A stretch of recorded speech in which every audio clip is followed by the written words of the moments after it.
admit them. Can everybody hear me clearly? Yes. All right, cool. So tonight we have our candidates town hall, and I'm so excited for you all to meet our candidates. We took a lot of time to get to know them, and I couldn't be any more proud to have their support and to support them. And we also have Andrew Yang on the call with us. He's the co-chair of the National Forward Party, so he's here to meet the candidates with you and to Mhm. introduce to you the Forward formula, and essentially tell you what we're all about and why we're doing this and how these candidates enforce grace and tolerance. And I'm so excited for you to meet them. So we'll give everybody a little bit of time here to trickle in. But that line for the night is we're going to tell you a little bit about the Forward formula, how we can fix the system, fix our approach to policy, fix our candidates, which is what we're doing with all of our amazing candidates here today. And then we'll let the candidates speak about their campaign, why they're running, their office that they're running for about 2 to 3 minutes. And then we'll wrap it up with a Q&A. So you can ask questions to the candidates or to anyone on the call, or just to chat a little bit afterwards with some of our leadership. And, so we'll jump right into it. I'll give everyone a couple minutes. That's just the outline for tonight. And whenever Andrew is ready, and he'll introduce the Ford formula, and we'll get right into it. Hey everyone. Hey, Andrew, how's it going? All right, MJ, how are you? I'm doing well. So I'm just gonna give everybody a couple minutes. You have quite a bit of candidates tonight, so we're gonna try to be respectful of everybody's time. I hope that the candidates can keep it in between 2 to 3 minutes, and then we can ask some good questions and then kind of interact a little more. And you can really get to know why, the Ford Party love these candidates, why we endorse them, and why they are a good representation of the party. So I'm hoping that we can kind of jump into that tonight. We can find ways to help each other. We can find ways to help our candidates. And we can start creating better choices at the ballot for North Carolina and then maybe eventually the nation altogether. So that starts here. Politics are local, you know. We elect here matters, and we can do a lot more than we think. So I'm excited about this, and we're getting some people to join right now. Some of our leadership is coming us also. So yeah, about 2 more minutes, and then we're gonna jump right into it because we have a full packed agenda tonight. Um, so we have candidates from all over North Carolina, and that was very intentional from all sides of the political spectrum. We believe good ideas can come from anywhere, and it's about working together. We want to end polarization. The majority of the people want to work together. It's just so hard to do that within our current system. And the goal of the Forward Party is to exercise grace and tolerance. We don't agree on everything, but we do agree on is humanity, helping each other, and working together instead of having enemies. You don't always have to have enemies, and that's what the Forward Party has taught me. So, yeah. So I'm a little early, but I'm gonna let Andrew speak about what it means to be a Forward aligned candidate, and kind of where we're going in the next direction. So, Andrew, whenever you're ready to speak on that, I'll turn it over to you for a little bit. And I really appreciate you joining tonight and meeting all our candidates. Hey everybody, Andrew Yang here.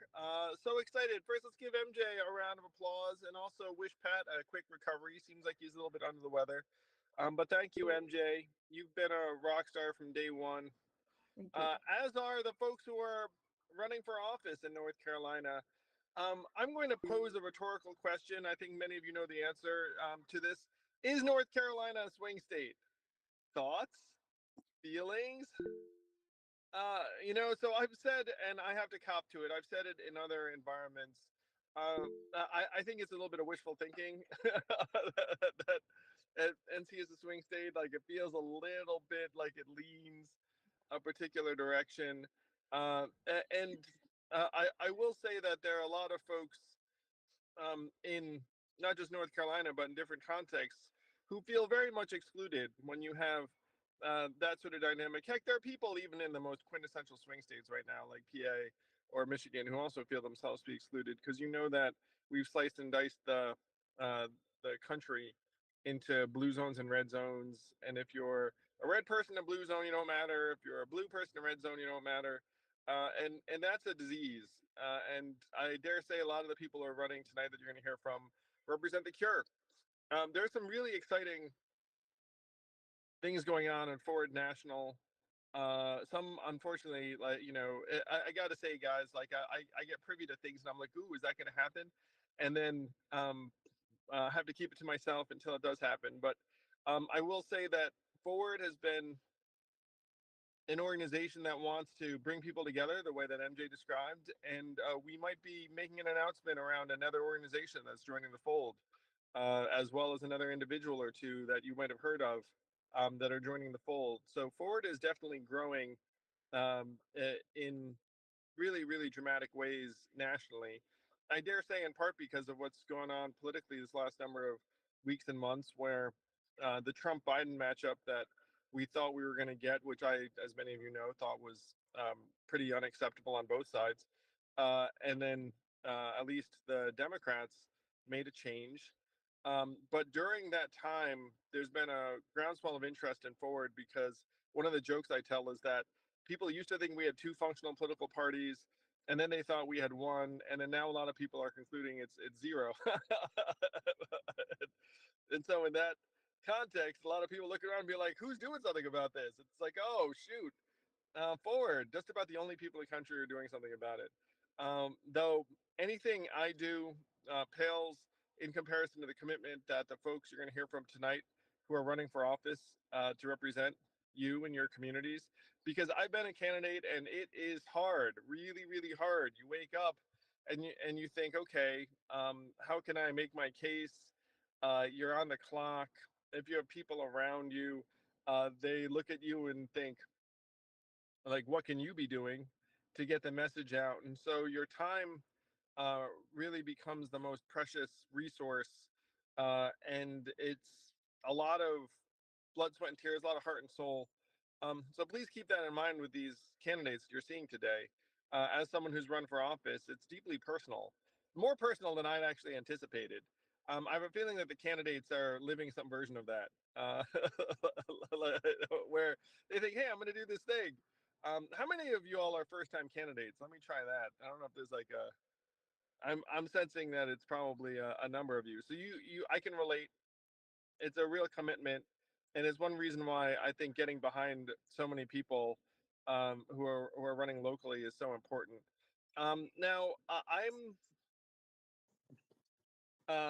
I'm a numbers guy. I'm also like a fun guy and a game guy. So I will throw something out. This is a surprise to MJ, but it's sort of fun.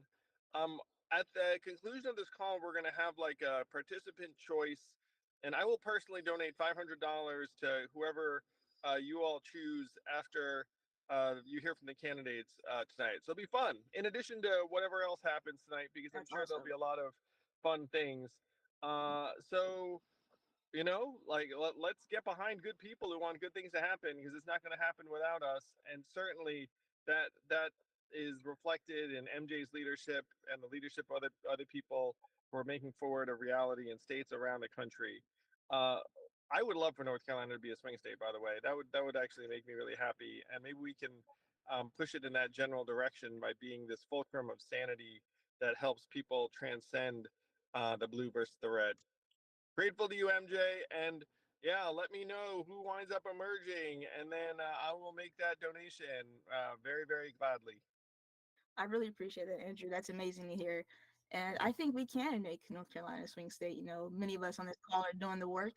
So I think it's completely possible. But I do want to talk to you guys a little bit about the Forward formula. I get a lot of questions about this, and people are curious of how we're achieving these democratic changes. So we do that by fixing the system, ending gerrymandering. Gerrymandering in North Carolina is really difficult for candidates to break through, and some of our candidates on this call are having to break through that, and they're doing it, taking it on the chin, working very hard and diligently. And we can all support people like that, because no matter where you are, gerrymandering is wrong, and it takes away opportunity from citizens' voice to matter. So that's something we definitely fight for at North Carolina Forward Party. And open primaries would change the landscape of our state. You shouldn't feel restricted in the ballot box. You should be able to vote for your beliefs, and you can't do that here. So we fight for things like that with organizations and coalitions like Better Ballot NC, and we make sure that we advocate for change and electoral reform and representation for everyone. So we can also fix our approach to policy. We strive for common sense solutions and to find common ground. We consult with our supporters, and we think that your leaders should represent the majority consensus, the common belief, and working together instead of feeding into polarization to come up with real solutions instead of more division. Good ideas can come from the left or the right, and we believe that it belongs in the hands of the people anyway. But we don't choose sides. We choose the truth. We choose what's right and what's wrong, and we listen to each other. And we don't have to have an enemy. I know it sounds crazy in politics, but I think Ford is really well in making sure that we don't have to have enemies. Anybody can be a. Hey, MG, Kathy Batts had a hand up for a little bit. Oh, okay, okay. I'm sorry, Kathy. Go ahead. Thanks, Cliff. I I wasn't aware I had my hand up, but I was agreeing with you strongly, so maybe that's what it was. I Okay. think that you're right, that that the Ford way is that unity, I think that's good. Awesome. Well, I got Kathy on my side, so that's a win for me, and I'm sure a lot of you can agree. I hope you can.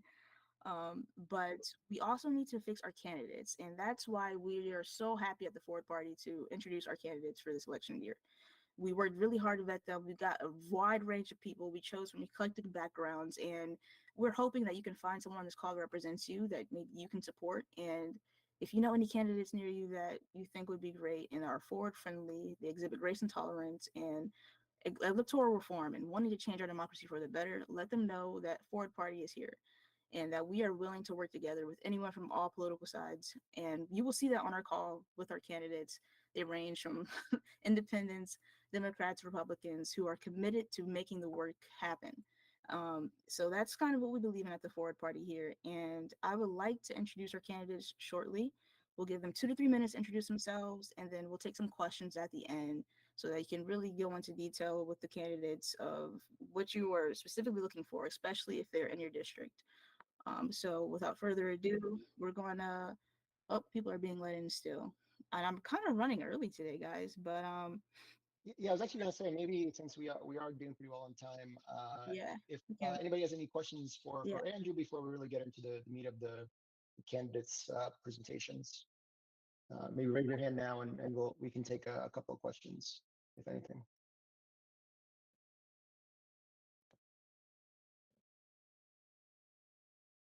Yeah. I think Brenda Short raised her hand. Okay. I'm in the Ford Party, but I'm not in North Carolina. So it's like really interesting that I connected to this and I'm willing to watch this. But I'm a candidate in Minneapolis, Minnesota. Is that okay that I still logged in from the board? I got this as a different title on my calendar. So but I'm interested in supporting candidates in North Carolina because my family lives in North Carolina. So I That's hope great. it's fine for me sitting in on this, but I'm a candidate in Minneapolis, Minnesota. That's awesed. Thanks for joining us. We won't kick you out. Okay, thank And you. I'm excited for you to meet our candidates tonight. But that's weird how that happens. I don't know how that could have took place, but it looks like I'm gonna go with Shalane Etchison and then Brad Hessel and then Bill Wolf. Go ahead, Shalane. Yeah, so these are questions for Andrew. Yes, Andrew, you still there? Not sure. I am. Sorry, I'm There we go. walking around on the street. But yeah, what are the questions? All right, Shalane. Okay, Andrew, my question for you is this. What is the biggest resistance on the national level that you get when pitching the Ford Party? Because my sense is that people say, hey, this is nice in theory. We all would like for another party to emerge, but we have a two-party system. So get over it. It's not going to happen. What's the resistance you get, and then how do you kind of overcome it? Yeah, that is the main piece of resistance. One of the things that's fun is that I'm a serial entrepreneur, and so that resistance tends to be less pronounced in certain environments, let's call it like a run among techies, to them, they just think it's ridiculous that we have this two-party system. They look at it and say, wow, that's really bad design. Let's do something about it. But for the average American, there's a conditioning that any effort outside of the two parties is quixotic or won't succeed. And the strongest counterexamples I give are, look, at this point, a majority of Americans say they're independents. More than 2/3 think the two-party system is not working. You probably know 10 people in your personal life that you prefer to see as president over the two major candidates. And people think about that and they're like, oh yeah. And then I walk them through the opportunities. And the opportunities are at the local level with the 500,000 local races, many of which are uncontested or competitive, that you could actually rack up tons of wins in. And then at the presidential level, it's that Ross Perot got 19% in 1992 and 25% of us were independents. And today that's 51%. So you can kind of fill in the blank what's possible at the national level. So those are the main discussion points that I have. A lot of it is opening people's eyes to the fact that the two-party system is essentially a protectionist racket that is decades past its sell-by date.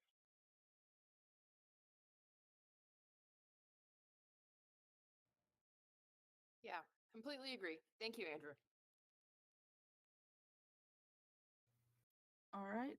Thanks, Andrew. I'm gonna move on to, I don't know if it was Brad Hessel and then Bill Wolf, but I believe it was Brad Hessel first. So Brad, if you have a question, you can ask it. Yeah, so my question is North Carolina centric, so I'm not sure Andrew's the best person to answer it, but like Andrew, I spent time in New York, and I think that the system there, with respect to the way the party organization works, is a little bit more congruent with the forward party approach, in that in New York, when I was living there, there were two main parties and two minor parties, the liberal and conservative parties, and there was no restriction on the number of parties that could endorse a particular candidate.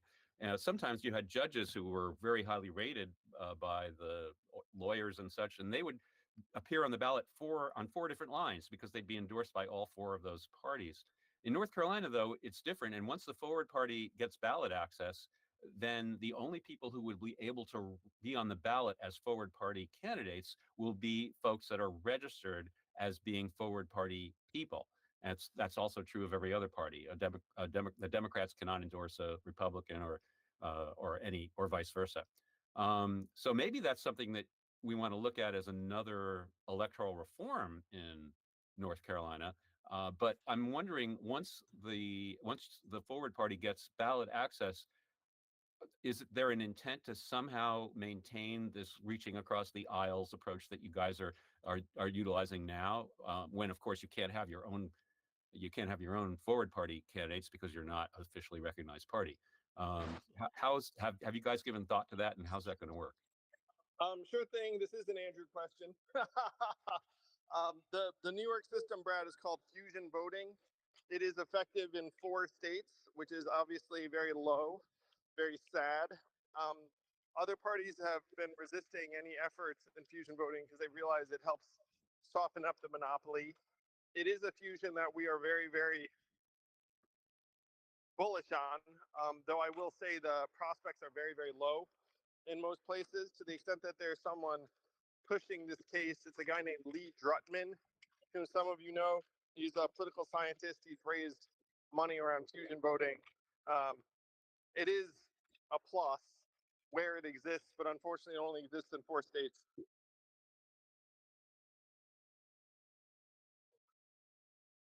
Yeah, Brad, did that kind of help the question? Well, Answer I'm curious how the forward party is going to operate in North Carolina without the option of the fusion voting, at least for the time being.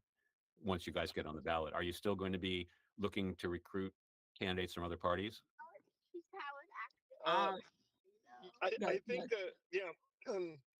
I'll leave it to the North Carolina leadership. I'll leave that to you, MJ. But I think it's probably going to look similar to the way it is now, where you support people that are pro-reform and be as pragmatic as possible.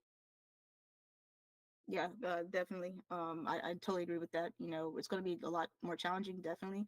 But I think one of our strong points is finding as much different ways of thinking as possible, and making sure that we maintain grace and tolerance. And it seemed to work so far, so I hope that it'll work in the future. But you're right, we definitely need to strategize about this and be creative.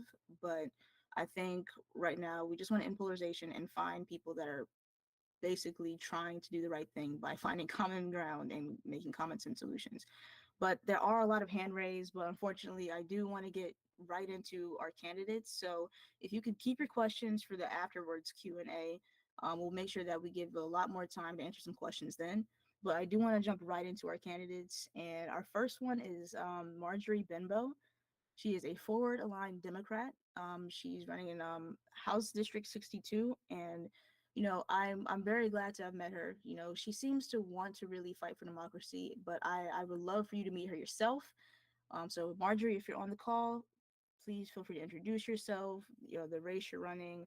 Why are you forward aligned? What made you want to sign the candidate pledge? And we can jump right into that. So go ahead, turn it over to you. There I am. Hey, There I'm we go. Margie Benbow, and I am running for North Carolina House District 62. And that is Northwest Guilford County, which includes Stokesdale, Oak Ridge, Summerfield, and then it kind of slithers down conveniently for the other side to do a little bit of gerrymandering. But I do feel confident about my race because, first and foremost, governor, I am a Democrat. And I've had various party affiliations, most likely due to the fact that I was unaffiliated for quite a while, and I decided to become a Democrat to, I think it goes back to Brad's comment, as in there had to be a party to have some power. And so I went to the Democratic side. The reason why I'm running is that I've done a lot of work in policy, but I've never been a career politician. I'm running against a career politician. Just to give you a background about myself, I am a full-time farmer, loving this rain because my crops look terrible right now.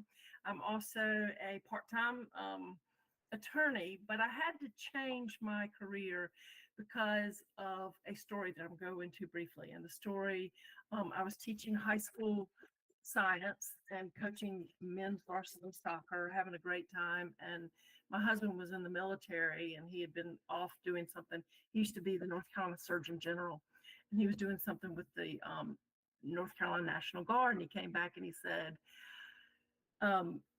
sweetheart, and he's the only guy who called me sweetheart, baby doll. He said, sweetheart, he said, you cannot be a teacher anymore. And my eyebrows went up like that because I didn't understand why he was saying that. And the reason was is that he did some math on the way back from his training. And he said, if something happens to me, we cannot survive on your salary alone. So at that point, I went to Wake Forest, commuted from Concord, and got my law and MBA degree at Wake. And now, if you go back after 5 combat deployments, he unfortunately came back from the burn pits with a blood cancer. He passed away. And over Memorial Weekend, Memorial Day, I went to Arlington National Cemetery where he is, and I did reflection. And that reflection was, had I not changed my career these past 10 years, I would not have been able to fight and dealt with being off of work, taking care of things. But it's also a sad statement about North Carolina, and that's with regards to the public school teachers and where their salaries are. And also, let's take it down to what the second and third order effects are when we fund the public schools. That's our future generation. That's North Carolina, and that's what got me up and running. There are obviously other things that got me a little fired up, to say the least, and one is women's rights. But I just sort of felt like there was this big governmental overreach that's going from my uterus and everybody else's uterus and choice of birth control now to even telling people in neighborhoods that they can and cannot have trees. There's a statewide ban on tree ordinances unless the whole legislature votes and approves it. And I just kind of went, wait a second, I want trees in my neighborhood. So these are the kinds of things. But I also looked at the fact that what is my number one obstacle to not represent? And this is why I became aligned with the North Carolina Forward Party, and that is gerrymandering. Cooper won this district. The last guy that ran only lost by 2 percentage points, but it's so important to vote down the ballot. And so the gerrymandering issue has me really fired up, as well as the fact that it's important when I get up to Raleigh, let's be hopeful in this, that I represent the people. And then I'm not some ideologue that's cramming ideas down people's throats and saying, this is what you have to believe because this is what I'm believing. So you take it. I do want to listen because that's what I am here to do, is to be that temporary employee that listens to all my bosses in my district and represents them and amplifies their voice. I've been doing a lot of canvassing. Every day I try to do about 2 hours of canvassing, and it's keeping me alive. It's making me understand exactly why I'm doing what I'm doing. There might be people crying in the steps, saying how hard life is. Well, I'm hoping I can take their voice, overcome the gerrymandering, and get there. I feel confident I can because of the fact that 53% of the voters in my district are women, and I cannot tell you how many women are mad regardless of what side. So anyway, I'm really excited about busting the gerrymandering. I tell everybody, get out there and vote because that's the only way we can bust gerrymandering. Thank you so much, Marjorie. And I love all the work you're doing, and I support you wholeheartedly. So with that being said, let's move on to Rhonda Mays. Crystal just notified me that she won't make it tonight. So if we can go to Rhonda Mays, and I'll let her introduce herself, why she's running, why she's Florida aligned, and what district she's running for. So Good Rhonda, evening. Good evening, everyone. I hope you are doing well. I am Rhonda Mays, as was already stated, and I am running for and will win NC State Senate District 31, which is very gerrymandered. It is all of the outskirts of Forsyth County. It's Louisville, Walkertown, Clemens, everything on the outskirts, and then all of Stokes County. Mm.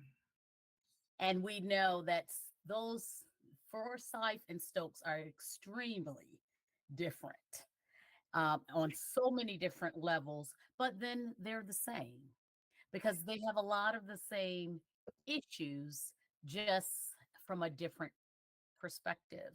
I am over 24 years, I have been employed as a school social worker for North Carolina. I've worked most of my years, or just about all of them, I should say, in Forsyth County. And now I'm in Stokes County as a school social worker. The issues that I am extremely passionate about, of course, is public education. And the fact that we continue to have so many people leave the profession is very scary for me. And I am a person who believes in listening, because first and foremost, that's a part of my career. That's what I have been trained to do all of my life, is to listen and to meet people where they are and to then find out from them what they want to do about the issues that they're concerned about. And I work with people to help make those changes. I have worked on public housing issues. I have worked on food insecurity and health care for mental health as well as physical health and reproductive rights and freedoms and voting rights. And we have to work together across the aisle. None of these issues are a party issue. These issues impact all of us. So the more we work together, the better outcomes we will receive. I had a primary. I won my primary. And now, of course, I'm on the ballot for November. I am very excited. I am very passionate. I am very fired up And I want to make certain that the constituents in District 31 are being heard because far too often they're not. When we have our current senator making choices and putting bills in place that no one asked her to put forward, and the people who are being directly impacted by those bills are saying, why did this pass? Why is this in place? We were fine. We didn't need this. She didn't ask anyone, and we have to stop that. We have to go directly to people who are being impacted. We have to be in those communities. And I'm very much grassroots. I That's how I won my primary, because I won my primary spending less than $4,000. Because guess what? I didn't have any money. My opponent spent thousands upon thousands of dollars with a whole lot of mailers, a whole lot of this and that and another. I did grassroots, going, talking to the people, holding meetings and forums in the communities, listening, having listening tours. And that's what I'm continuing to do at this time. I make certain that I show up at the events and forward this NC Forward Party. It was very interesting when I met with them because of the fact that everything that was being said, I'm like, wait a minute, did they go to my website? About listening to people, about working with everyone, about being inclusive, not excluding anyone, because that's what I'm about. Being a social worker has taught me so much over the years, and also just being a human has taught me so much over the years. We are not living in an island or on an island, and we have to work together if we want to improve our conditions in this United States of America, and in particular right now in North Carolina. Thank you all for being on here, and I look forward to speaking and meeting more of you this evening. Thank you so much, Rhonda.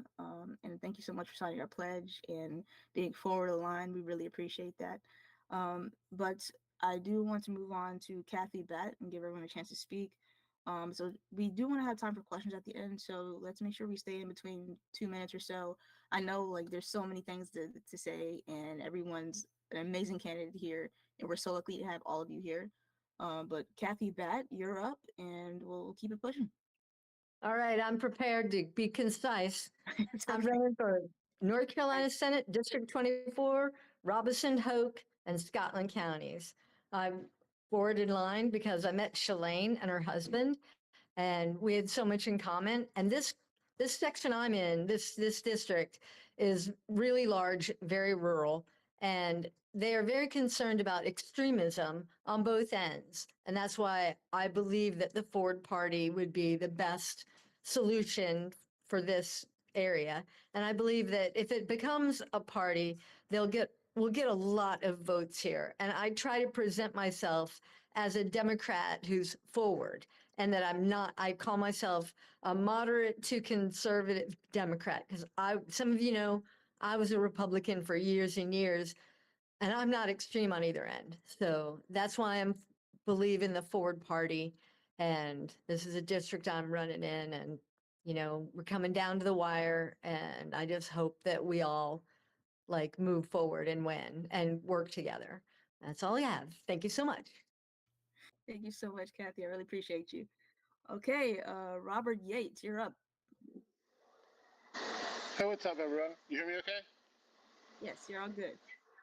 So I am calling in from beautiful Denali State Park in Alaska. I was hoping to be a little bit closer to service, so if I disappear, I disappear, but a perfect, beautiful background setting. So why am I a forward aligned candidate? So quick caveat up front, I'm a forward libertarian. I have an equal amount of contempt for both sides of what we call the uniparty. And this is the giant machine that has either Republican or Democrat and a color and a little mascot attached.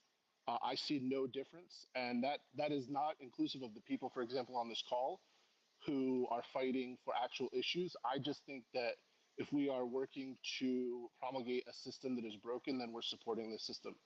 So why forward? I tried to think of something a little different than what I've said, because I've given the speech on a number of these calls, but I got one that I think will make MJ laugh. So my guilty pleasure, if you're gonna have one, I love this show called Married at First Sight. And basically, these experts pick these people out. See, I got the face. That's what I was hoping for, MJ. But they pick people out and they meet at the altar and they get married. And they're supposed to try to stay together for 8 weeks. And one of the experts is this guy, Pastor Cal. And I got to go see Pastor Cal speak and talk to him for a while afterwards. And I was like, what's the motivation behind this? And he said, United States, 50% divorce rate. In arranged marriages, 95% success rate. Even when you adjust for patriarchal societies, you get about a 73% success rate. Why is that? Because when you have an arranged marriage, you have a common goal. And it stuck with me. What's wrong with the US? We're just running away from something. We're always fighting against someone. You think people voted for Biden or Trump? They voted against the other one. We need a common goal again. So, Andrew, actually, when you started running, I didn't necessarily agree with all your ideas, didn't disagree with them. I was just like, this is someone with new ideas. Like, he's putting ideas out. And I gave a pretty good amount of money and signed up to volunteer, even as a libertarian. That's how I got in touch with MJ. And it's been a beautiful friendship since.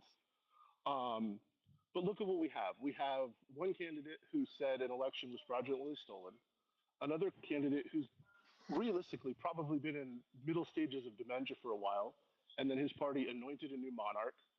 Kamala didn't get a single vote in a primary. So we have, I mean, really, that's the top of the ticket.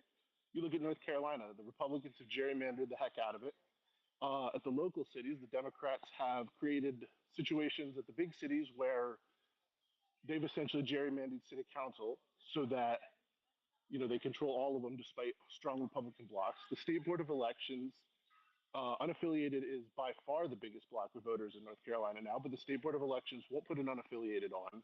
There's 3 Democrats, and they just voted to keep a new party off because that would hurt the Democrats' chances. And we talk about preserving our democracy. And I'm getting to the point where, like, I'm sort of over this term democracy. We need to think of representative government. Is this government representing us? And the answer is absolutely not. None of us are represented in any way. And so, like, I hear these candidates talking beforehand, and you're talking about you're at the events, you're meeting people, you're hearing the ideas. That's a representative government. And that's what we need to get back, government for the people and by the people. And that's what I'm running.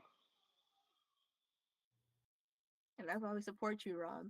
Hopeless romantic you. I am. But yeah, it's been a great friendship. And, I'd like to introduce another libertarian candidate that we have, because we have people all across the board. Brad Hessel, if you're still on the call, I'd like to hear from you. Greetings. My name's Brad Hessel, and I am running for North Carolina Senate in District 18, which includes most of the northern edge of Wake County and all of Granville County. And my campaign and the Forward Party both came into being for essentially the same reason.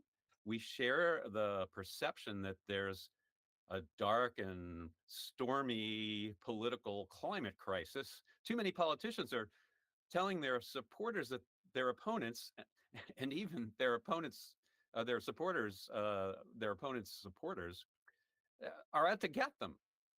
And by extension, the only way for them to succeed is for others to fail. This is just not true. There are perfectly good approaches to addressing the issues that face us today that enable everyone to benefit. I also agree with the Forward Party that first we need to focus on electoral reform in order to unrig the duopoly-dominated system. So among my priorities are redistricting, process reform, and support for ranked choice voting.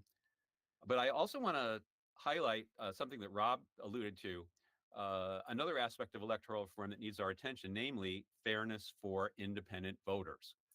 So when I moved to North Carolina in 1992, only 8% of all voters are registered independent, but now they amount to 37% of the electorate, which is more than either the Democrats or Republicans have. But all election management decisions about selecting sites and scheduling early voting and election day voting and about what voting machines are used and what IDs to accept for voter ID, what candidates are eligible to run, whether any particular individual is eligible to vote if an issue comes up. And as Rob pointed out about what parties are even allowed to be on the ballot in the first place, all those decisions are made exclusively by Democrats and Republicans, as Rob mentioned, because in North Carolina, it is against the law to nominate or appoint an independent voter to serve on the Board of Elections. And it gets worse. To run for NC Senate, as a libertarian, all I had to do was go down to the Board of Elections and give them a check for $140. Bingo, I'm on the ballot.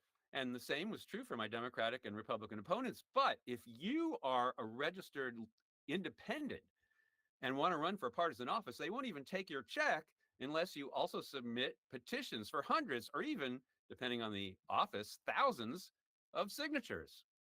This is patently unfair, and it's such an onerous restriction that we've had 158 elections for U.S. Congress in North Carolina since the turn of the century. So far, only one independent candidate has ever qualified to be listed on the ballot, and that's our fellow forward endorsed candidate, Shalane Etchison, who we're going to hear from shortly, I imagine. So anyway, if you want to learn more about these and other issues, including my proposals for improving our economy, healthcare, and education, or if you're interested in helping my campaign, please visit my website, electbradhessel.org. Thank you. All right. Thank you so much, Brad. Without further ado, I'd like to turn it over to James Bledsoe. He's running for council in Raleigh. So, James, are you on the call? Let's hear from you. And please tell us why you're for the line, what district you're running for, and why you signed the pledge. Certainly. Can you hear me okay? Yes, you're good. Awesome. All right. Hi, everybody. My name is James Bledsoe. I'm running for Raleigh City Council at large. The reason why I'm for the line is because of the first plank of the Forward Pledge, grounding all of my work in the Constitution and rule of law. That and plank 3 of ethics, integrity, and dignity. I've been serving in the U.S. Army on active duty and Army Reserve for 19 years. I also hold myself to the Army values: loyalty, duty, respect, selfless service, honor, integrity, and personal courage. That's why I signed the pledge for the Forward Party. I'm very committed to their value system, and I would love to see that succeed, and I think we need that in politics. So also on their pledge, I'm trying to be a voice for all of Raleigh, not just the progressive vote. I'm so committed to the Forward Pledge to elevate the voice of all voters. I want to mention that I'm not just endorsed by the Forward NC Party. I'm also endorsed by the Veterans Party of North Carolina, the Libertarian Party of North Carolina, and the Reform Party of North Carolina. As far as I know, I'm the only candidate that has been endorsed by numerous third parties, and I'm hoping to also get the Constitution Party and the Republican Party endorsement as well. So on top of all that, I just want to let you know about my platform. Raleigh has the worst paid first responders in all of North Carolina. I am trying to fix that. We also don't really have a crime wave. We have a crime flood. We have the highest murder, rape, and human trafficking rates in the last 5 years in Raleigh's ever had. So I'm trying to fix that by getting more first responders, better pay, and doing so without raising taxes, by cutting a lot of fat from our spending. A lot of high expenditure items, like our city manager makes more money than Roy Cooper. Don't feel that she's earned that paycheck, so I want to cut that in half, and also get rid of a few departments that are really parasitic. I also want to help out with better housing affordability and supply. We have 20 to 30% commercial property around Raleigh that is just vacant, and I want to turn that into housing property. I also want everyone to be able to own a slice of the Raleigh pie. So I don't want to include any more apartments. I want to have more housing, more condos, so that way people can own a part of Raleigh. Besides that, financial responsibility, as I said before, I want to cut a lot of fat from our spending. I want to really help out with veteran outreach, because as most of you know, the city council canceled the Christmas parade, and they also cut the legs off the veteran parade not a week before it happened, so it was almost canceled. And I'll finish up by saying that as a forward line candidate, and as someone that actually is doing this for a specific value system, I will be donating half, if not all, of my council pay to high school seniors in the form of scholarships. So if they are going into the STEM field, or if they're going into the trade craft, I will be donating that pay in the form of a lottery scholarship. So that way it's unbiased. And as long as they stay in North Carolina to go do that schoolwork, they'll get that scholarship. So I need your support now that Wake County has turned purple. Please visit electjamesbledsoe.com. Thank you. Thank you so much, James. I really support the work you're doing, especially with first responders. You know, we need somebody like you doing the work, and I appreciate you working with us. So without further ado, let's turn it over to Ingrid Nurse. Let's hear about why you. Hi. Forward people and people, beautiful people, should I say? Okay, so what you're seeing me doing a lot of moving around. I have 4 military brothers, and 3 of them decided to show up from Texas and everywhere else. So we got 200 plus years of military in my family. So thank everybody who served. I know Miss Bimbo husband served well, so we love everybody. And I'm gonna start canvassing with you. So Ingrid Nurse going out for Cabarrus County Commissioner. In order to keep Cabarrus County healthy, we need a nurse. All right, I'm passionate about education because I will advocate for equality and fairness for everyone involved in the school system. I am a product of public education. Affordably funded housing.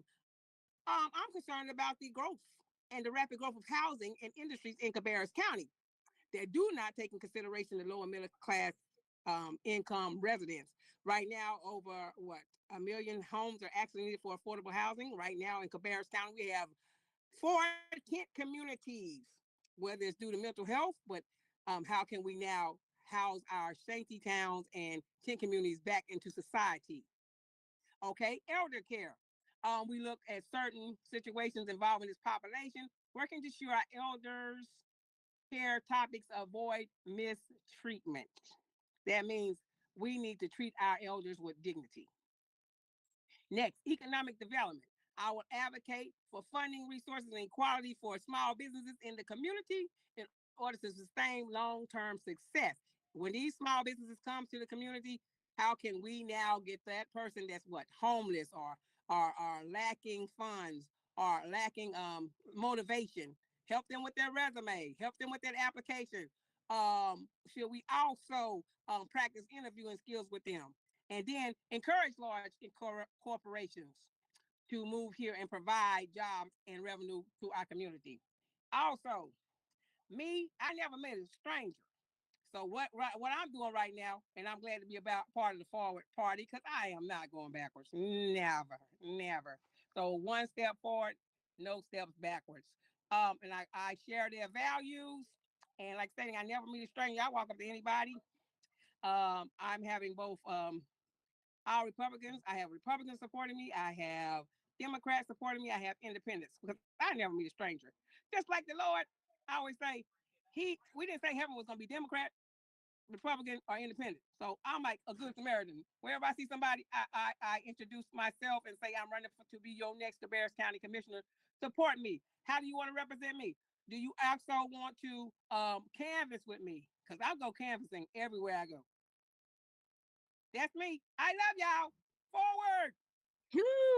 Thank you so much, Ingrid.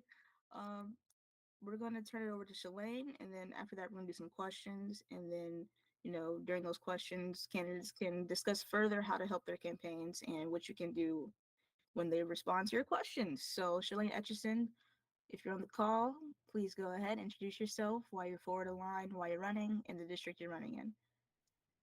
Yeah, good evening, everyone. Love the energy, and thank you to Andrew and everyone else committed to making the Forward Party happen. And I also love that there's a ton of veteran representation on the call today, too. So a little bit about me. I'm running for U.S. Congress District 9. I'm a former soldier. I was an Army officer for 11 years. That's what brought me to the state of North Carolina. I served at Fort Bragg, now Fort Liberty, for many years. And my profession was to be a leader. And I'm running because I'm deeply concerned, like I'm sure so many of you on the call right now, that there is truly a crisis of leadership in so many of our levels of government, and especially in Congress right now. The gridlock, the polarization, the partisanship, it's not serving anyone, and it's not tenable for our country. We have very, very real problems that need to be solved, and we need to have serious leaders in the halls of Congress who are going to work collaboratively to start getting things done. And so I'm a first-time candidate. Brad already gave me a shout out. I appreciate it. But I made the crazy decision to run as an independent, or unaffiliated here in North Carolina, as we all know.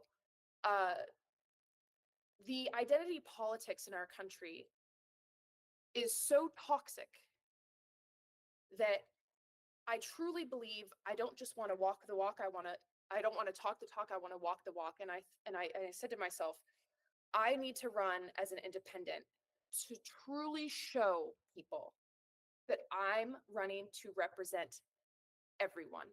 I'm not running just to talk to Democrats. I'm not running just to talk to Republicans.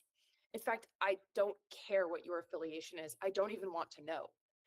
You're a fellow American citizen first, a fellow neighbor and constituent, and we have so many problems that are in common that we need to solve and work together. And so, like Brad said, we had to do a petition. It's totally unfair, totally undemocratic, but the outpouring of support was showing that we were on the right path. We got almost 12,800 people to sign this petition in a short 7 weeks, to say that they want to see an independent or unaffiliated option on their ballot. There truly is an independent movement going on. It's now the majority of the electorate in our state and our country. And so I'm really proud to be pushing this envelope, and I hope that it inspires more people and also some reforms at our state level to make ballot access easier.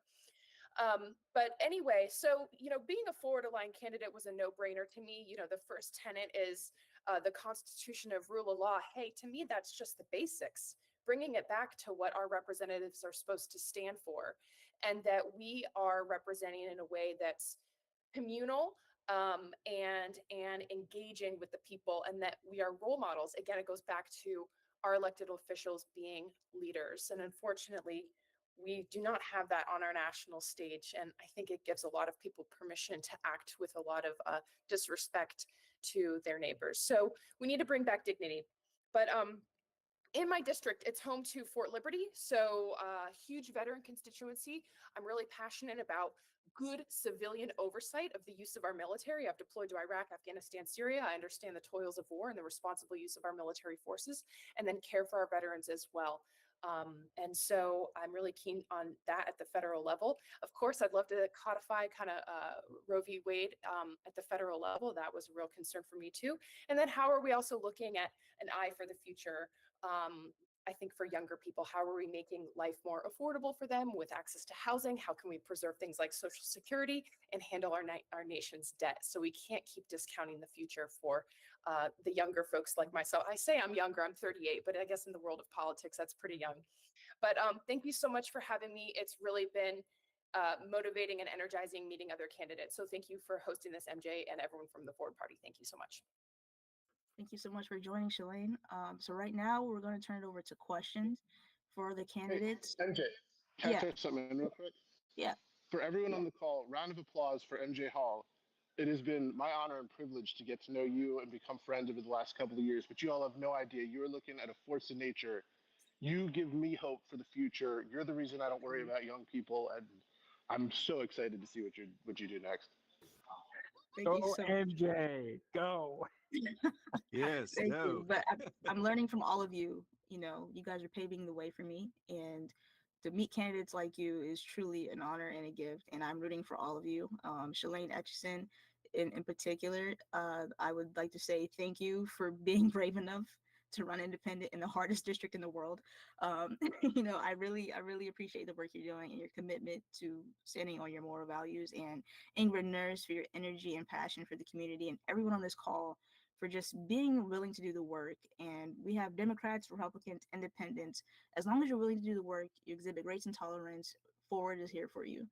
And I think that's a feature and not a flaw, even though some people don't see it as that. You have to have an enemy, but here you don't. So without further ado, I'd like to ask some questions to the candidates. We'll have all of you. Sorry, Yeah. I'm just to interrupt. Just a little programming note. So we do want to hold Andrew to his promise of donating $500. I think, we think everybody here is worthy, but, at this time, we have to choose one person. So you should see a little poll pop up. And, whenever you guys are ready, please select who you think should get Andrew's donation from this meeting. All right. So we're going to do that. And I'm excited to see who wins it, guys. But I do want to have some room for questions. And in spite of whoever wins the $500, I like the candidates to tell other ways that you can help their campaign, how to get involved, what areas they need help in or expertise in. And, we can all help each other, work together, and, delegate volunteers and resources to everyone. So I know that Steve Rao has had his hand up for at least an hour, then Victor Horse, and then we're going to turn it over to Ingrid Nurse. So questions and how we can help your campaign, and we'll see who wins this $500. Go ahead, Steve, if you're still on the call. Councilman Steve Rao from Cary. If you're still on the call, you can ask your question. If not, we're going to turn it over to Victor Horst, who's had his hand raised for a very long time as well. Oh, that's quite all right. And I was just actually was wanting to get an update on where we stood with getting ballot access or registration as a party in North Carolina. Either answer it now or maybe ask questions of candidates and come to that later. But that's the only question I had.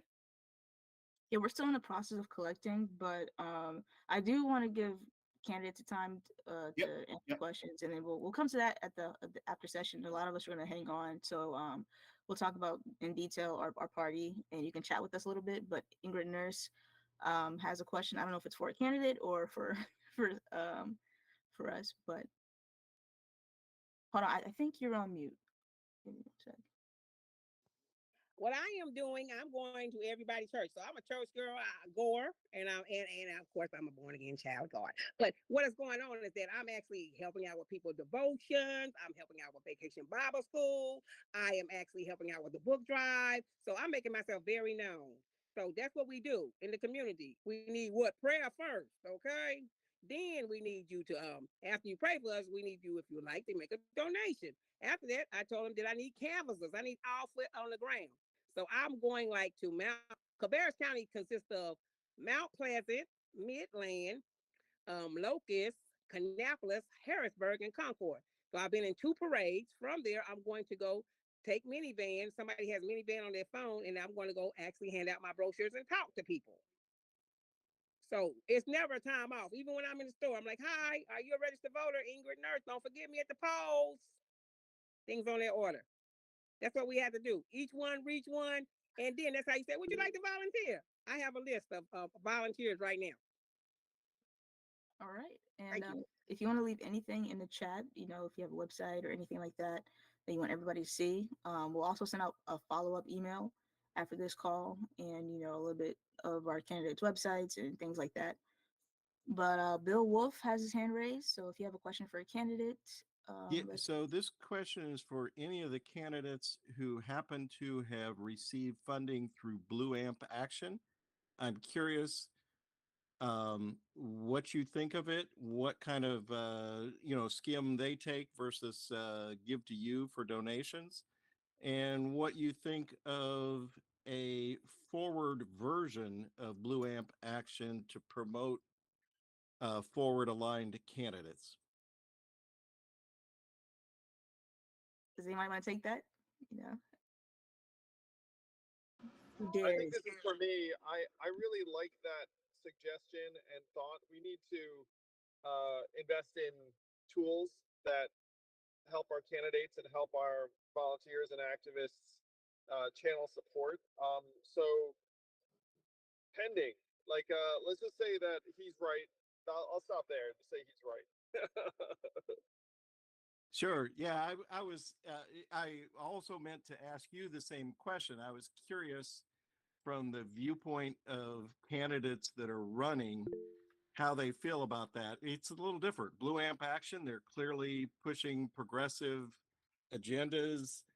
Some of the emails from them for people that are moderate come across as being fringe liberal. and kind of divisive on the left side. So I'm just curious what candidates think about that. I've never heard of Blue Amp. I I don't know what they are. I mean, I Okay, know look them up. Blue, but I don't know. I don't know that. I've never heard of it. It's a thing. They raise money for candidates, but it's clear that the candidate gets a portion of a donation and they get a portion. I don't know what the Oh, split is, but they clearly are clearly uh, very progressive in their aims, not moderate. okay. All right. Okay. So Travis French and then James Wynn. So we're going to go to Travis first and then James, and let's see who's open to take the calls. Hello, how y'all? My question is for Shalane because she is the only candidate that is in a race that I'm going to be eligible to vote in. Uh, I am a rabid independent. I do not care about parties per se. I vote for the individual and what they stand for that's most aligned with my views. I have the views across the board, left leaning, right leaning. I don't care, but there are three things that I am very, very strong about. I've done a lot of looking up information on you so far, but there's one that I haven't seen anything on. What are your views on criminal justice reform? Because that is a very strong thing for me, being a veteran and being a prior Leo officer. Criminal justice reform in a particular sense, or just my thoughts on the criminal justice system and how it can be improved? If you want to hear it, I'll tell you there. My point of view is nothing criminal justice reform can be done until we fix the root of the problem. The root of the problem is for-profit prisons. They need to go. Second of all, until that happens, we can't do anything. And it's part of criminal justice at the same time. North Carolina is very lucky that we're one of the few states that does not have, and I'm drawing a brain fart, but where the police can civil forfeiture. We are one of the few states that does not authorize civil forfeiture. That needs to be a national thing. Once we can get that done, and prison should be for reform, not for making money. Yeah, I completely agree. And actually, North Carolina, correct me if I'm wrong, I was actually just on a call with Congressman Jeff Jackson, who's running for Attorney General, said that North Carolina is a state that does not allow for-profit prisons. So that is a good thing. I didn't know that. Yeah. So, I mean, that is a good thing, but that's certainly not all across the country. Yes, there's something wrong when you have a capitalist incentive when it comes to our criminal justice system. There's no way that there's going to be some greed and forces that are creeping into that. And, the United States per capita jails more people than any other developed country in the world. That says something there too. And so there's certainly room for improvement on that. I mean, I'm big on how can we look at, you're right, working on the root of the issues to prevent any people getting in the system, juveniles getting in the system to begin with. And that looks like, how are we improving, helping families? And you could even take that all the way back to like pre-K, and that there are studies that show for that. So early childhood education, how are you supporting families? So I think that sometimes a lot of social programs get a bad rap, like it's a handout, but actually when you look at it in terms of investment, there's pretty good ROIs where you're preventing people from offending and then getting into a system that is not built for rehabilitation. And then the state, they're now wards of the state, and are kind of a drain on resources in the system as well. So, it's a complicated thing, but I think most people would agree. We want to try to minimize incarceration as much as possible. So I appreciate your question on that, and I think we've all seen the kind of harsh jailing tactics that were like started in the 80s have not really worked in a lot of ways. So I appreciate your Not at all. No. And and I'll also throw up there that if it wasn't for gerrymandering, I would never would have learned about y'all because I'm in the far north of your district that you're running for. So yeah, Are you in Alamance County? I am in Burlington. Yes. Burlington. Okay, we did a lot of our petition in Burlington actually. So I want after this is all done, I want to do what I can to help. thank you. Well, thank you. Wonderful meeting you. Can I say something about prison reform? I was an FBI agent, and for 20 years, I know I've been working with people in prison, informants or whatever. And I'll tell you what I think really needs to be done in North Carolina, especially other places too. We need to lift the veil on wrongdoing by the prison officials, like not just the prison officers, but the administration. Even people who are working in the prisons don't like working with other prison officers who are are violent and amp the attention up instead of bringing it down. And you cannot get a straight answer in about what's going on in prisons, and we need to change that. We need to make the prison system publicly accountable and transparent. Thank you. Absolutely right, Kathy. I do want to give James Wynn a chance to ask a question, and then Paul Abrio after that. But I completely agree. So James, hop on in, and then we'll go over to Paul. All right, can you guys hear me? Yes, I can hear you. All right, I have two small questions, and my first question to the Ford Party is, what changes would you make to the State Board of Elections to make it where it's less corrupt than it is right now? Would you like make changes to it, keep it, abolish it, or whatever? And my second question is, will you make a commitment to change the ballot access laws for third-party and unaffiliated candidates, mainly lowering them? And if so, how low would you want them to be? All right, Shalane, you're in the hot seat. You want to answer that question? I'm sorry. It was on. I was reading Brad's restorative justice because I was actually going to bring that up. So I'm sorry. It was on electoral reform. Yeah, James, can you repeat the question? I have basically two questions. My first question is, basically for all of the Ford Party is, would you make what changes would you make to the State Board of Elections to make it less corrupt than it is right now? And my second question is, will the Ford Party make commitments to change the ballot access laws, mainly lowering them? And if so, how low would you want them for like all races?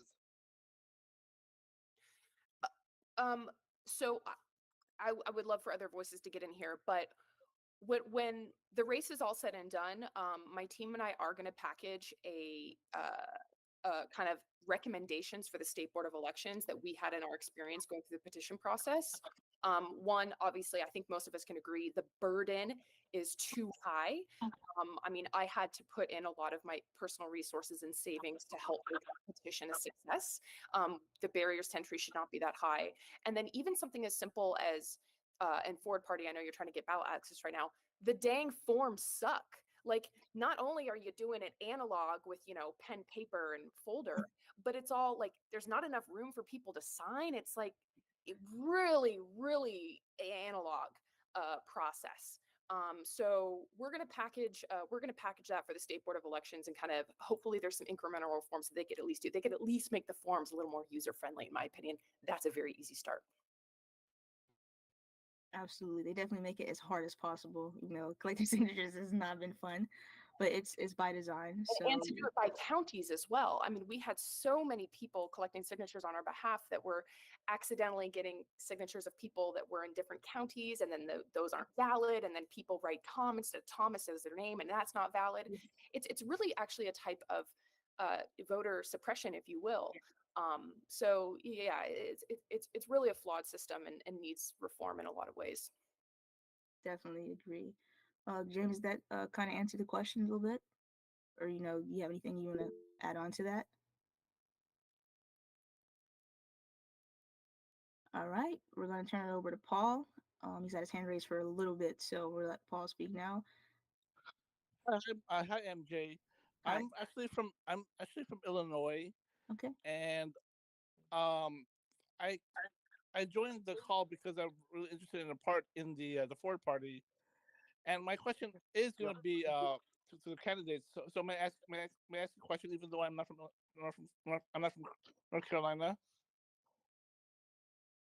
Yeah. Yeah. It's about it is a political question for the candidates. Is that Yeah. okay? If it's for the candidates, definitely. Okay. So my question is so for a long time I've actually been disillusioned with both parties, and so the Forward Party is actually giving me hope. And so I've stumbled upon this party and this meetup. My question to you all is,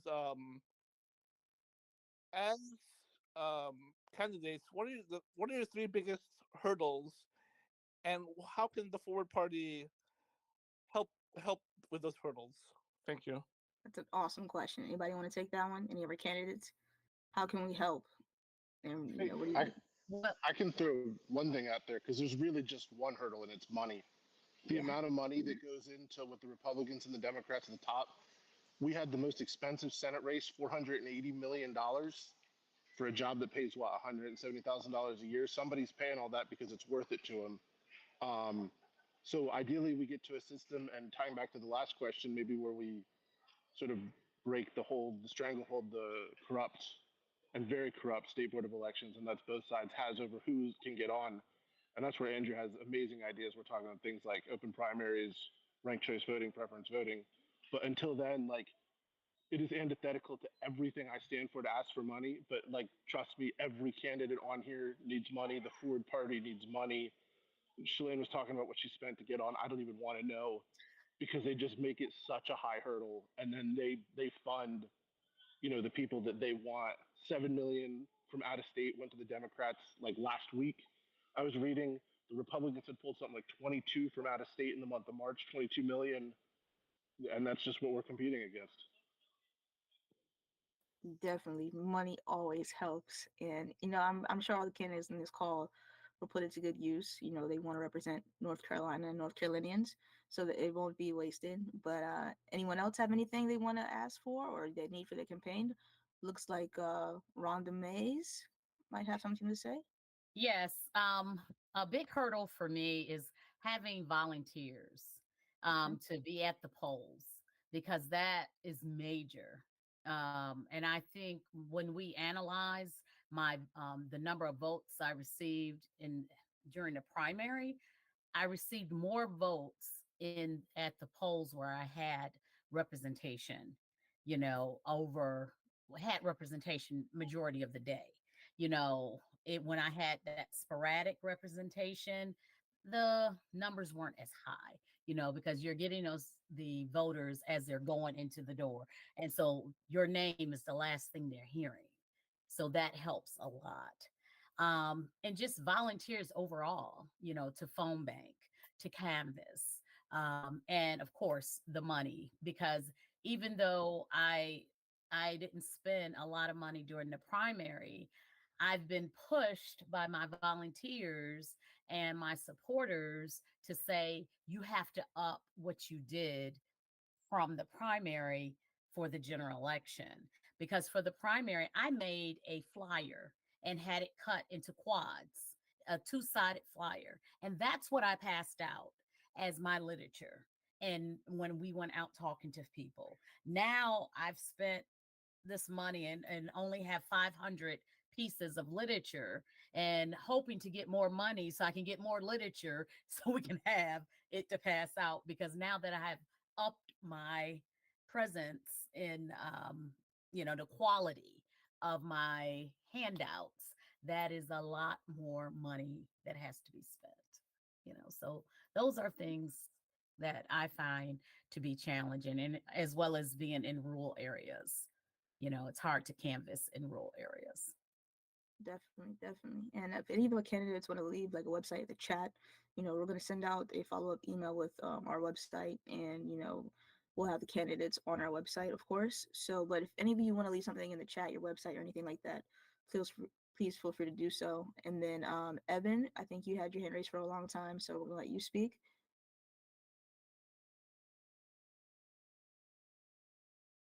Yeah.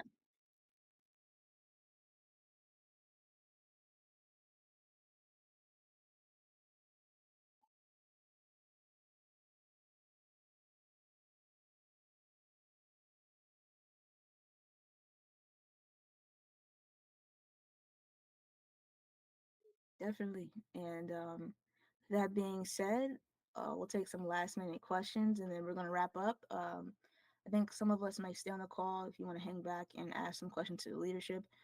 But I'd like to take any last minute questions and then, we can wrap up. But go ahead, Mike. Yeah, I'm just curious. It's just an issue that I'm kind of passionate about as a voter. Yeah.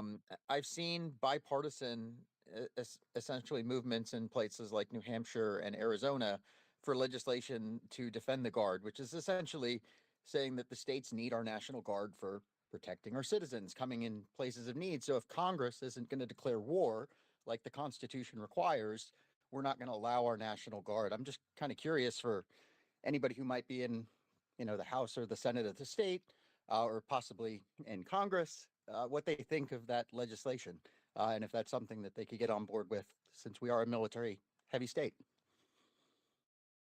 Definitely. Anybody have anything to comment on that, or agree into Mike? Looks like Rob agrees. If just curious if anybody has a position on that, if that's something that, and if not, I'd love you to look into it because it is something I'm passionate about, and I'd love to see, regardless of your party affiliation, respecting the Constitution and protecting the brave men and women of our armed forces from being deployed unconstitutionally. 100% unequivocally support defend the Guard legislation.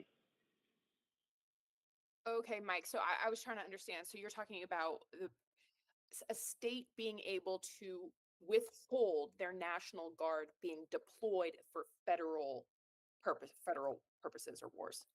Correct, if Congress does not declare war. Oh, yeah. Oh, man. Well, we need to remove the authorized use of military action, or the AUMF. Congress really needs to step in and start doing its job in oversight of the use of our military. I'm really passionate about that. I think that if Congress did its job, we would not have been in Afghanistan for 20 years. Some of us would not have lost friends there, and then leave it the same way we found it, in the hands of the Taliban. So I think that's a complete dereliction of duty on behalf of our leaders in Congress and at the federal level. And so I think that would be a really good message if states were to pass legislation like that, to get Congress to start doing its job and have proper civilian oversight of the military. So I like that. I'm going to look into that, Mike. Thanks for bringing it up. Will they have notes on what we talked about? So like things on their order, I can research more? Yeah, well, we can send out some minutes after this call. We are also recording it, I believe. So, there'll definitely be a follow-up email after this. Is it Bill Wolf? So this is more of a question for Andrew, but some of the candidates may want to weigh in. And that is, obviously, lots of candidates, all the way up to Joe Biden before he left, were reaching out to moderates and independents out of their party in order to get those votes, right? That happened. What I haven't seen happen, which seems bizarre, is with when the Democrats were worried they had a debacle on their hands. Now they're kind of fired up, but I didn't see any action to seek out an alliance with independents and moderates, and in a very visible and big way court multiple independent parties, common cause. There's different ways that you could tackle that, which would also make it crystal clear to voters that you're serious about working across the aisle, sharing common goals with people that aren't necessarily in your party. Is there any hope for that happening?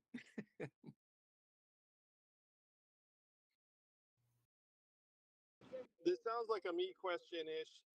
The Biden campaign was not particularly engaged or rational or trying hard, in my opinion. You might see the Harris campaign. Their problem is that they're pressed for time, and so I'm not sure how much of it you're going to see out of them either. Um, and when you talk to traditional partisans, they don't really think in coalitional terms, which is, in my opinion, a real weakness of theirs and a real deficiency. But the Biden campaign in particular was not. To me, it wasn't very well managed or well run. And then the Harris campaign is just going to be under the gun because this is essentially a 3-month sprint. Yep. Yeah, it's interesting. Like I said, it's just so bizarre that when all these things that are obvious that you could collaborate on, like like voting reforms and oh oh goodness, and gerrymandering and on and on. It's like, give me a break. Why aren't we working together in a more meaningful way? Yeah, well, it seems like common sense is radical these days, you know. That's all you have all these amazing elected and soon to be elected candidates, you know. So we're doing it together. We're the hope we want to see, and that's Yeah, why I'm appreciative. I think we're going to change this over the next 4 years. By the next cycle, it's going to be a no-brainer because, yeah, like I think this is the last cycle where it doesn't happen. My 2 cents. I would love to see that. You know, that's why I'm doing this. That's why I'm grinding with this team, because I really truly believe that Americans want something different and have better choices. But we are running over, guys. So anyone that needs to hop off can hop off at this point. We're just kind of chilling and taking some, you know, any questions, having light conversation. Paul, your hand is raised if anybody wants to hang on, and let's just talk a little bit. So Paul, go ahead, and then Jack Reneo. Thanks, Bill, and thanks everyone for joining this call. And thank you, Andrew Yang, so much for hopping on. You know, you've been really informative, and thank you for all the work you continue to do. MJ, are we going to announce the winner? Oh yeah, Oh. MJ, how are we doing this thing? Yeah, let's all look at the polls. So, can you see these polls? See the poll? Who do you think? Yeah, so if you guys want to click on the little triangle, square, and circle at the bottom there, you can access it so everybody can see it. So Shalane is currently in the lead. We have a lot of great candidates, but she is currently in the lead. So I guess, are we calling it? MJ, I will defer to you on when to call it. I think we can call it now. The call is technically over, so it looks like Shalane Etchison won that. So congratulations, and thank you so much, Andrew. Congrats. All right. Hey, thank you. I'm going to share that with my sister in arms, Kathy Batt, because that's who I voted for. That is amazing. Thank you so much.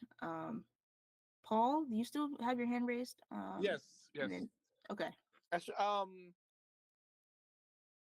for anyone that wants to, because as I mentioned, I'm in Illinois, but I'm very interested in helping join this party and help the party. Is there like an online forum, like if I want to example, like this gentleman that said that money was a big issue, and I had the idea because Andrew had commented earlier that in Silicon Valley, the notion of the Ford party makes sense to them because it's just another problem.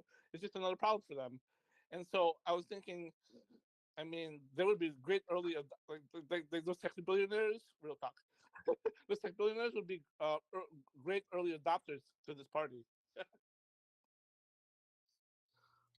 Definitely. Andrew, are you still there? You want to comment on that, or if anybody wants to hop in on that? Well, I think just in terms of like the specific kind of forums, I mean, Yeah. hopefully you've been to the National Party website, forwardparty.com, to our website, so you can sign up on both of those places. And then, there are a number of forums available, both at the national level and at the state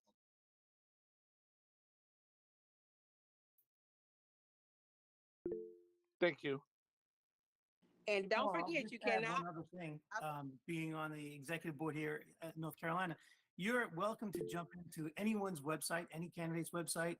You could participate in North Carolina's Forward Party if your state is not active yet to the point where they're looking for volunteers. And you can volunteer. There's phone banking that we do. There's all sorts of ways you can volunteer being remote. I think being involved, spreading the word is huge. You have a kitchen table who then goes off and goes to work, goes to school, and they talk with countless people. I think a lot of people don't know who we are, right? So what I wanted to say, MJ, thanks for giving me the chance to speak, is really a thank you to all the candidates who really took that step forward, not only to run as independent Republican or Democrat, but really to say, hey, we need to strengthen our democracy, make it stronger, make it healthier.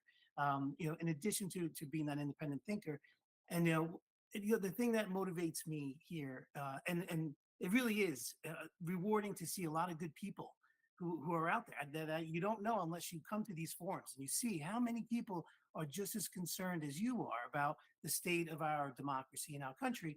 And there really is no one else doing this. Sure, we have a lot of independents, but we have 50 states. That's very, very, very big country with a lot of different rules. And it is nearly RFK struggling with managing it all and trying, even with his awareness and his resources, he's struggling to have a party or unite these independents everywhere. So I think there's no one else doing it. And when I see that, it's motivating to say, wow, we really have to make this work for independents everywhere, in every state, to have that ballot access and be that independent critical thinker, and to be out there putting country first and taking the steps that we need to strengthen our democracy.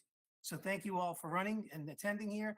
Paul, even though if you're not in the state, I don't know, Paul or whoever else, thank you for coming. Thank you for being aware we're here. I hope we energize you, and I hope you tell people about us and sign up to any candidate here that you see that you like and that fits where you want to be, and support us. Support them and volunteer in a lot of different ways. You don't have to be present to volunteer. Physically present. You do need to be present though on these calls here. So thanks everybody. Appreciate you, Jack.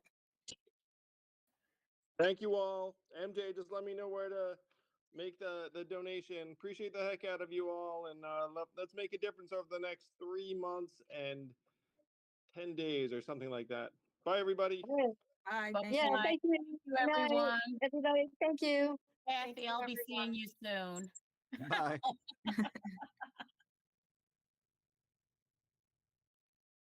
All right. Thanks everyone for joining.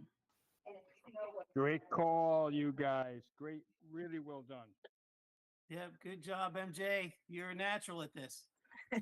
We went way over, but I don't think it was that bad. I think you held the crowd, and I think going over is, I think we should make that a habit and invite people who want to go over and hang out and talk. Hey, come in and talk to it. We're real people, and we're happy that we like this stuff. We're genuine. Our hearts are in this. We're in the fight. We want to save democracy, and we're real people. So if you want to stay and talk to us, whoever's able to stay on that particular night, have at it. Go as long as you like. So I appreciate you keeping the line open, and we still have about 16 people here. So if anybody wants to ask a question, go ahead.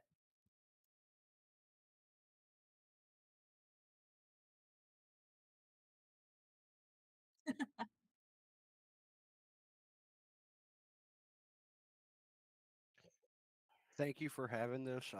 Like I said, I'm trying to learn. I wish that I had the ability to be voting for more of y'all, but I've only got the one candidate that I can vote for.